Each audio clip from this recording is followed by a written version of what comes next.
ലോക്സഭാ തെരഞ്ഞെടുപ്പ് മുന്നിൽ കണ്ടുള്ള ശക്തമായ പ്രചരണങ്ങളാണ് ഓരോ മണ്ഡലങ്ങളിലും നടക്കുന്നത്. സ്ഥാനാർത്ഥികളെല്ലാം തന്നെ ആവേശത്തോടെയാണ് തെരഞ്ഞെടുപ്പ് പ്രചരണം നടത്തുന്നത്.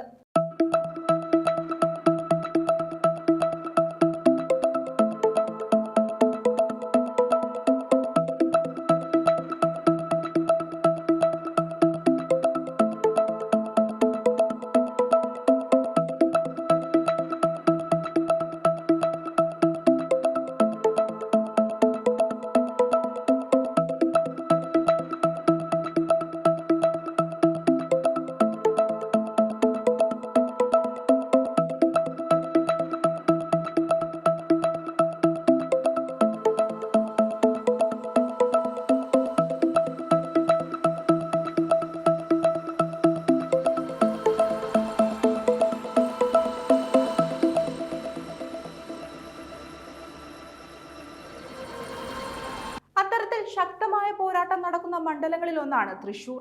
ത്രികോണ മത്സരം പ്രതീക്ഷിക്കുന്ന തൃശൂർ മണ്ഡലത്തിൽ UDFന് വേണ്ടി K മുരളീധരനും LDFന് വേണ്ടി VS സുനിൽകുമാറും BJPക്ക് വേണ്ടി സുരേഷ് ഗോപിയുമാണ് ജനവിധി തേടുന്നത്. തിരഞ്ഞെടുപ്പ് പ്രചരണങ്ങൾ ചൂടുപിടിക്കുന്നതിനിടെ സുരേഷ് ഗോപി വോട്ടിനായി പണം നൽകുന്നു എന്ന രീതിയിലുള്ള ഒരു വീഡിയോ സമൂഹ മാധ്യമങ്ങളിൽ പ്രചരിക്കാൻ തുടങ്ങി. പണം കൊടുത്ത് വോട്ട് വാങ്ങുക, ഇലക്ഷൻ കമ്മീഷൻ ഇത് കാണുന്നുണ്ടല്ലോ അല്ലേ? ഇങ്ങനെ കെട്ടുകണക്കിന് കയ്യിൽ കാശ് വെച്ച് സ്ഥാനാർത്ഥി വോട്ട് പിടിക്കുന്നത് ഏത് നിയമത്തിന്റെ ബലത്തിലാണ് എന്ന തലക്കെട്ടോടെയാണ് ഫേസ്ബുക്കിൽ പോസ്റ്റ് പ്രചരിക്കുന്നത്.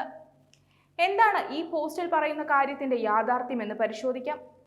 വൈറലായ ഈ വീഡിയോയിൽ ഒരു എന്റർടൈൻമെന്റ് സോഷ്യൽ മീഡിയ ചാനലിന്റെ ലോഗോ കാണാം. തുടർന്ന് ഈ ചാനലിന്റെ ഫേസ്ബുക്ക് പേജിൽ പരിശോധിച്ചപ്പോൾ പ്രചരിക്കുന്ന വീഡിയോയുടെ യഥാർത്ഥ പതിപ്പ് കണ്ടെത്തി. ഇതെനിക്ക് വേണം, എന്ത് വില വേണം എന്ന ഡിസ്ക്രിപ്ഷൻ നൽകിയിട്ടുള്ളതായി കാണാം. തന്റെ മുന്നിൽ വെച്ച് നിർമ്മിച്ച കളിമൺ പാത്രത്തിന് സുരേഷ് ഗോപി കൊടുത്ത പൈസ കണ്ടോ എന്നാണ് പോസ്റ്റിൽ പറയുന്നത്. വീഡിയോയുടെ തുടക്കത്തിൽ തന്നെ അവിടെ നിർമ്മിച്ചുകൊണ്ടിരിക്കുന്ന മൺപാത്രം തനിക്ക് വേണമെന്നും പ്രത്യേകം എടുത്തു വെക്കണമെന്നും സുരേഷ് ഗോപി പറയുന്നുണ്ട്. ഒപ്പം എത്രയാണ് ഇതിന് വില എന്നും അദ്ദേഹം ചോദിക്കുന്നുണ്ട്.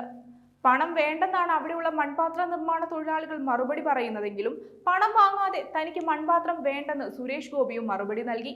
ഇതോടെ 100 രൂപയാണ് മൺപാത്രത്തിന്റെ വിലയെന്ന് മൺപാത്ര നിർമ്മാണം നടത്തുന്നവർ പറഞ്ഞു. ഒരു നോട്ട് മൺപാത്ര നിർമ്മാണം നടത്തിക്കൊണ്ടിരിക്കുന്ന ആളിന് നൽകിയ ശേഷം ഒരു നോട്ട് മൺപാത്ര നിർമ്മാണത്തിന് ഉപയോഗിക്കുന്ന ഉപകരണത്തിലും വെക്കുന്നുണ്ട്. മൺകൂജിയാണ് സുരേഷ് ഗോപി പണം കൊടുത്തു വാങ്ങിയത്. സുരേഷ് ഗോപിയുടെ മകളുടെ വിവാഹത്തിന് ആവശ്യമായ പൂക്കൾ വാങ്ങിയത് ഗുരുവായൂർ ക്ഷേത്രത്തിന്റെ പരിസരത്ത് ചെറിയ രീതിയിൽ പൂക്കൾ കച്ചവടം നടത്തുന്ന ദമ്പതികളിൽ നിന്നാണെന്ന വാർത്തകൾ മുൻപ് പുറത്തു വന്നിരുന്നു. ഇവരെ സഹായിക്കുന്നതിന് വേണ്ടിയാണ് സുരേഷ് ഗോപി പൂക്കൾ അവിടുന്ന് തന്നെ വാങ്ങിയതെന്നും അന്നത്തെ വാർത്തകൾക്കൊപ്പം പുറത്തു വന്നിരുന്നു. ലഭ്യമായ വിവരങ്ങളിൽ നിന്നും കാര്യങ്ങൾ വ്യക്തമാണ്. പ്രചാരത്തിലുള്ളത് സുരേഷ് ഗോപി വോട്ടിനായി പണം നൽകുന്ന വീഡിയോ അല്ല, മൺപാത്രം വാങ്ങിയതിന്റെ വില നൽകുകയായിരുന്നു എന്നതാണ് യാഥാർത്ഥ്യം.